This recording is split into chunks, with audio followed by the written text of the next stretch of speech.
I will now turn to one of the high points of our annual meeting, the Woman and Man of the Year.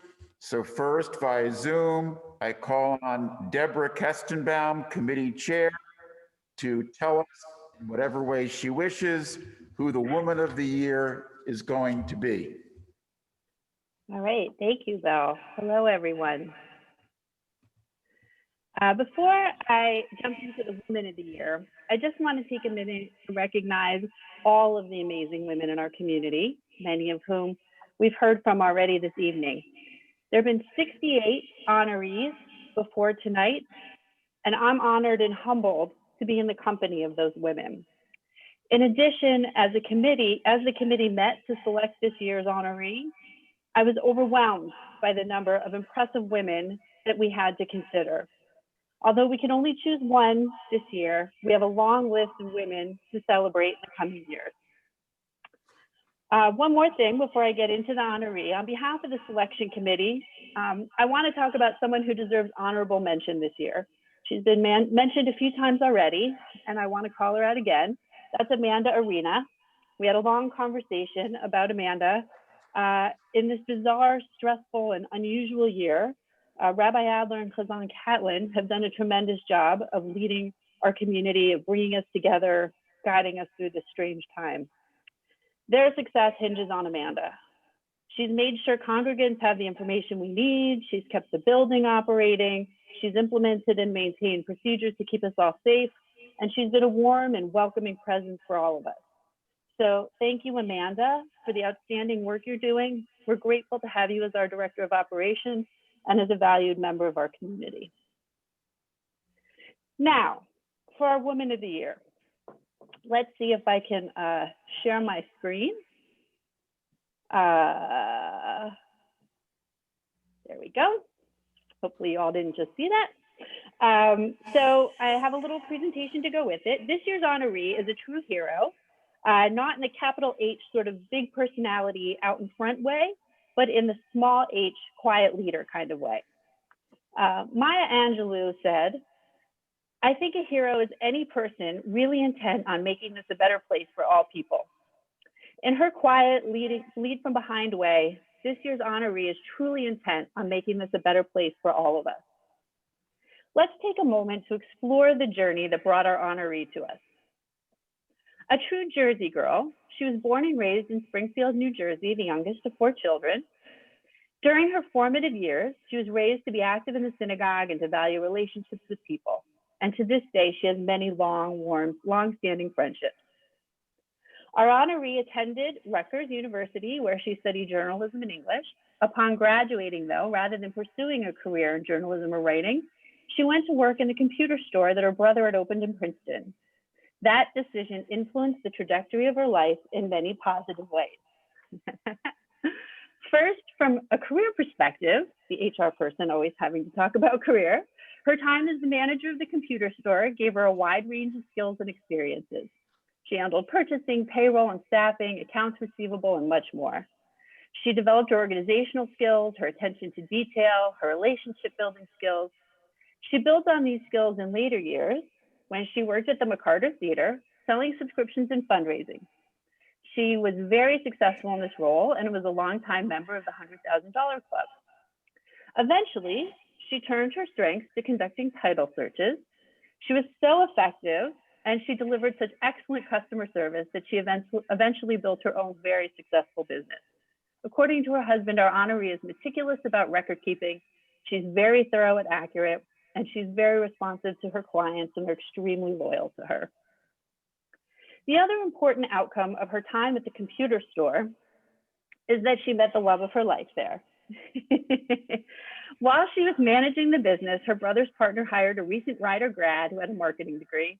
He spent the first year learning all aspects of the business and eventually launched a career in computers and technology. Within 6 months, our honoree and this new hire were dating, even though she was his boss. They kept their relationship a secret for at least a year, and eventually they went public and moved in together. After living in sin for a while, they were married. They had 2 beautiful sons and recently celebrated their 30th wedding anniversary.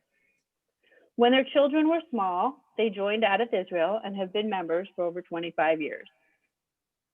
Our honoree has always been an active member of the community, including participating in women's leagues, supporting the religious school, and attending services.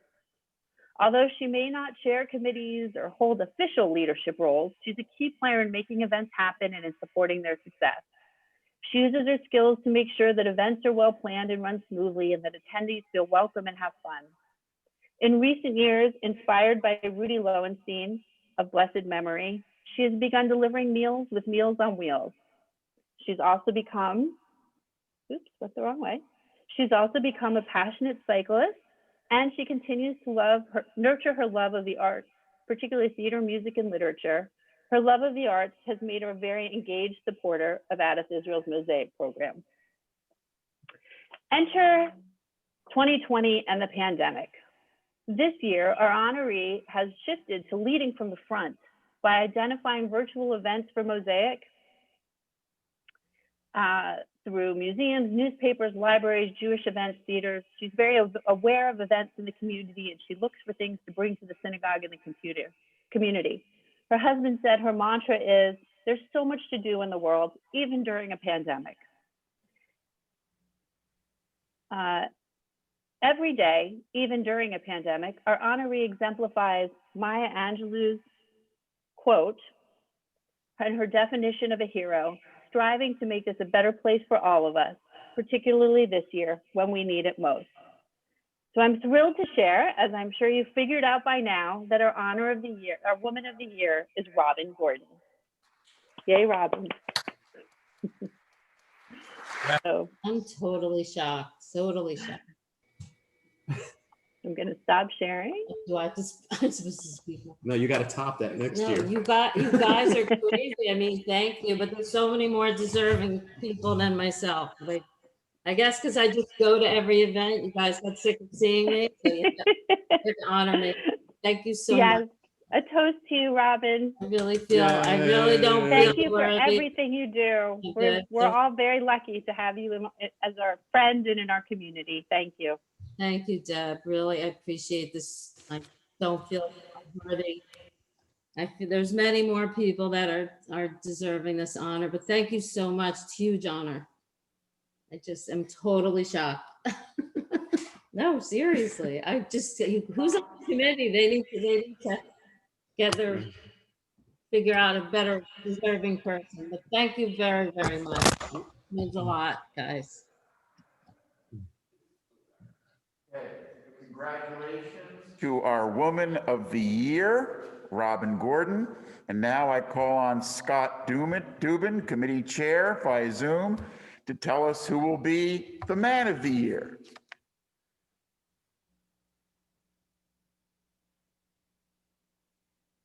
Hello, everyone. Again. I'm honored to introduce Adath's Man of the Year, the early years first. From his early years, our Man of the Year liked to figure out how things worked. And what better way to figure things out than to take them apart? For example, he took apart the doorknobs in his house in his family's childhood home in Massachusetts.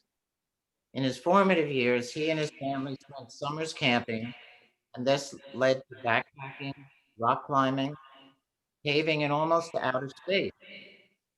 On one family camping trip, they brought a small TV to watch the first moon landing, and this must have made an impression upon the young lad. After graduating from MIT, he took tests to be a real-life astronaut. But his mission came to an abrupt halt when he realized astronauts were based in Houston, where he had once lived, and he didn't want to reside there again. So NASA lost out. Instead of flying to the moon, and I almost was going to give a rendition of that song by Frank Sinatra, but my family told me not to. Our Man of the Year joined a ski club instead of flying to the moon.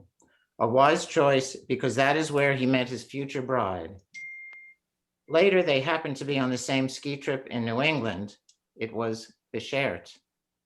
He proposed to her 6 months later, and they were married during the winter solstice, which, as we all know, has the longest night of the year. They were blessed with 2 wonderful daughters, and each became a bat mitzvah after the family joined Adath.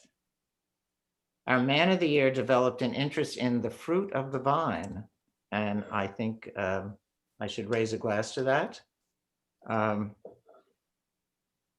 He and his family toured Sonoma Vineyards, bottled his own special blend at a winemaking course, and held taste testing parties with friends.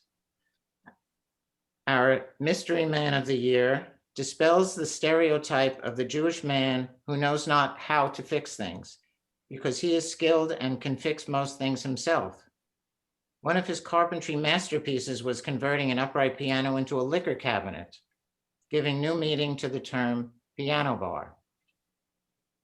This man enjoyed a successful career at the American Institute of Chemical Engineers and as executive director of the Center for Chemical Process Safety. He traveled around the world presenting seminars and consulted with companies on reducing risks to the environment and to workers who handle and process hazardous materials. He's still sought after to present virtually during the pandemic.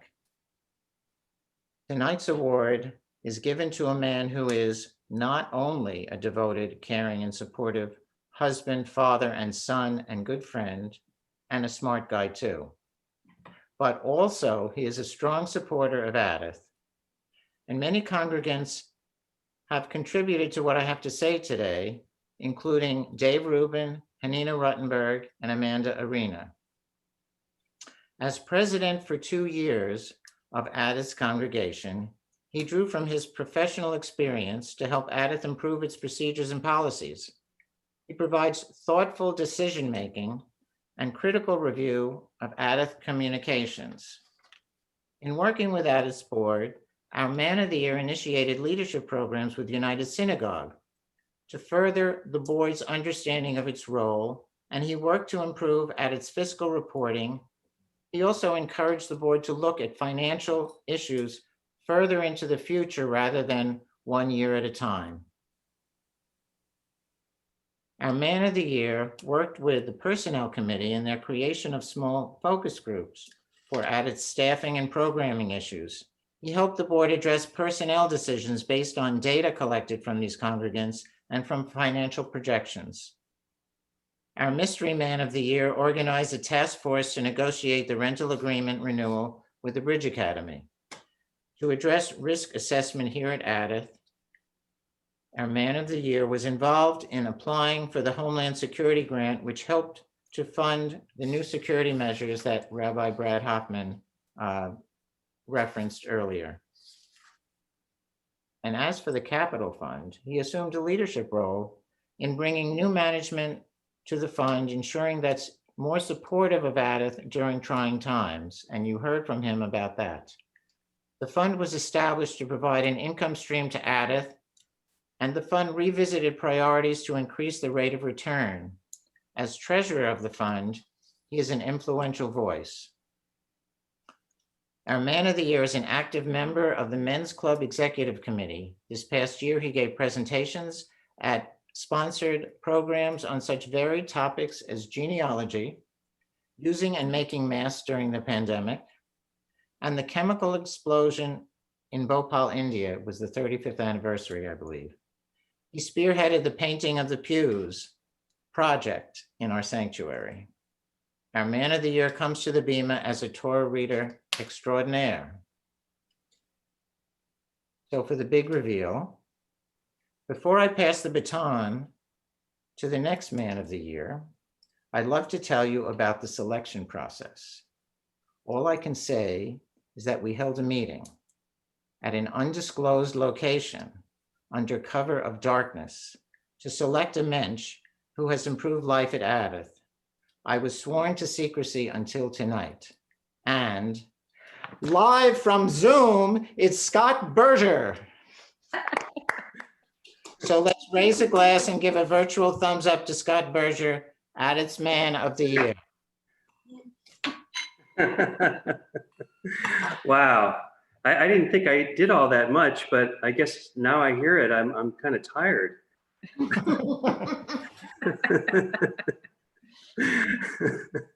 Well, So I think I have to start, since I gave a presentation on masks before, I have to encourage those people who wear those blue disposable masks, that if your mask keeps falling down, you need to get a bigger nose.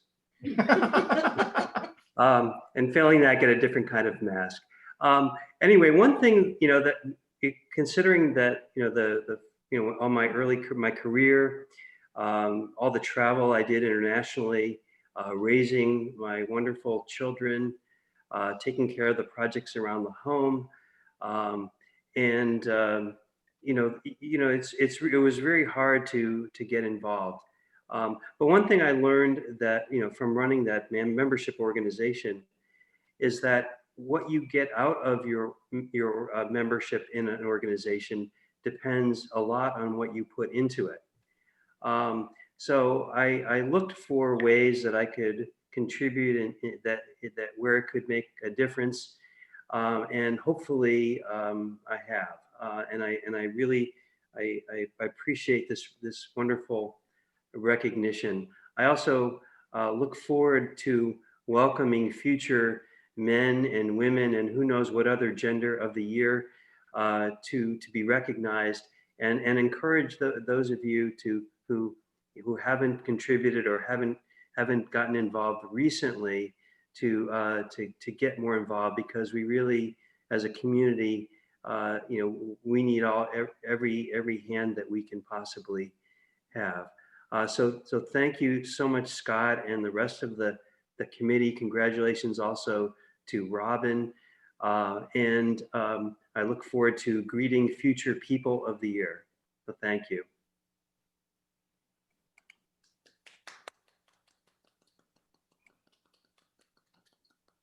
Scott?